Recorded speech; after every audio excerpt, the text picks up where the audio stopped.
नमस्कार दोस्तों, कुंडली के छठे भाव को शत्रु भाव भी कहा जाता है और इस भाव में बैठकर कौन सा ग्रह कैसे फल देता है, इसके बारे में आज हम आपको विस्तार से अपने इस वीडियो में जानकारी देंगे। तो आइए शुरू करते हैं।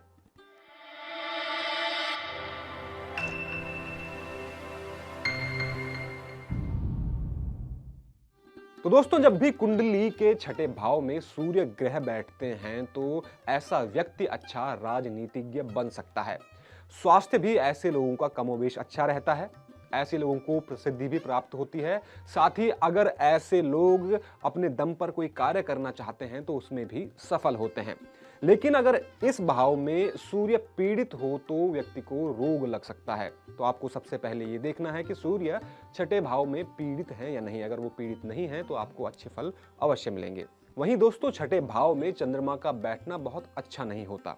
जिन जातकों की कुंडली के छठे भाव में चंद्रमा विराजमान होता है उनको स्वास्थ्य से संबंधित परेशानियां हो सकती हैं, खासकर बचपन में, यानी कि बचपन के समय उनका स्वास्थ्य खराब हो सकता है। ऐसे लोगों को पेट से जुड़ी परेशानियां भी हो सकती हैं। खान पान का बिजनेस करने में ऐसे लोगों को सफलता प्राप्त हो सकती है। अगर कुंडली के छठे भाव में मंगल ग्रह विराजमान हो तो ऐसा व्यक्ति विपरीत लिंगी लोगों के प्रति आकर्षण महसूस करता है। साथ ही अगर पीड़ित अवस्था में यहाँ पे मंगल स्थित हो तो दुर्घटना भी ऐसे लोगों की हो सकती है। इसलिए ऐसे लोगों को वाहन चलाते समय बेहद सावधान रहना चाहिए। हालांकि इस भाव में मंगल का होना कहीं न कहीं व्यक्ति को साहसी भी बना सकता है। अगर इस भाव में बुध ग्रह विराजमान हो तो ऐसे लोगों को जल्दी क्रोध आता है और ऐसे लोग झगड़ालू भी हो सकते हैं। इसके साथ ही अगर पीड़ित अवस्था में बुध है तो मानसिक कष्ट का सामना भी व्यक्ति को करना पड़ सकता है। यानी कि इस भाव में बुध का होना भी बहुत अच्छा नहीं माना जाता। अगर आपके इस भाव में बुध ग्रह विराजमान है और अनुकूल राशि में नहीं है तो बुध ग्रह के उपाय आपको अवश्य करने चाहिए।